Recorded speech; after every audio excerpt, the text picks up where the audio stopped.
the first black man to win the U.S. Open in tennis. Arthur Robert Ashe Jr. was born on July 10, 1943 in hometown Richmond, Virginia. He was born in a hospital that only allowed black citizens. At the time Ashe was born, segregation was common. Black people were not supposed to play or interact on teams with white people. As a child, Arthur was always sick. He suffered from measles, chickenpox, mumps, whooping cough, and diphtheria, and many other illnesses that left him thin and weak. He'd always wanted to play sports, but from being sick all the time, he was small and weak. He wasn't big enough for football and was too slow for track, so he decided to play tennis. A year after he started playing tennis in 1950, his mother, Mattie Cordell Cunningham Ashe, died unexpectedly. Arthur was only 7 years old. Arthur was depressed and sad, so he decided to put all his grief into his tennis games and schoolwork. He improved a lot, as Ashe said. If I were to say, God, why me, about the bad things, then I should have said, God, why me, about the good things that happened in my life.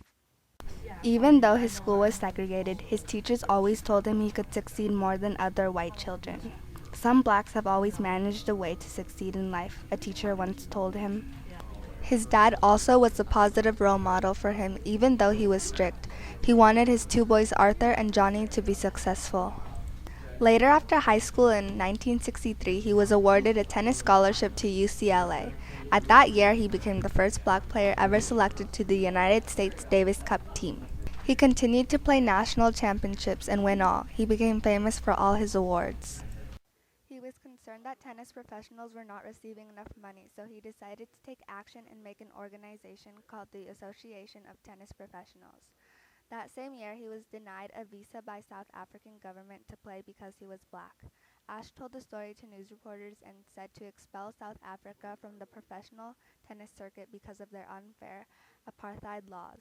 Ashe was the first black man to compete in the South Africa tournament. Ashe spent most of his time helping others and focusing on himself. He went through public speaking, teaching, writing, business, and public service. Not only that, but he developed many programs and charities. Some of them are the Safe Passage Foundation for Poor Children. That includes tennis training. The Athlete's Career and Connection, the Black Tennis and Sports Foundation. He retired the last year before he died, in 1992. While Ashe was staying in the hospital, a biopsy revealed that Ashe had AIDS. Doctors soon figured out that Ashe was positive for HIV, a virus that causes AIDS, during his second heart operation of a bad blood transfusion. After he contracted the AIDS virus, he was asked, "Is this the hardest thing you've ever had to deal with?" And he said, "No, the hardest thing I've ever had to deal with is being a black man in this society." February 6, 1993, Arthur Robert Ashe Jr. passed away due to his bad blood transfusion during his second heart operation, which transmitted AIDS into his body. He was only 49 years old. 3 days after his death, he was brought back to his hometown Richmond, Virginia, and was buried at the Woodland Cemetery. About 6,000 people attended to his funeral.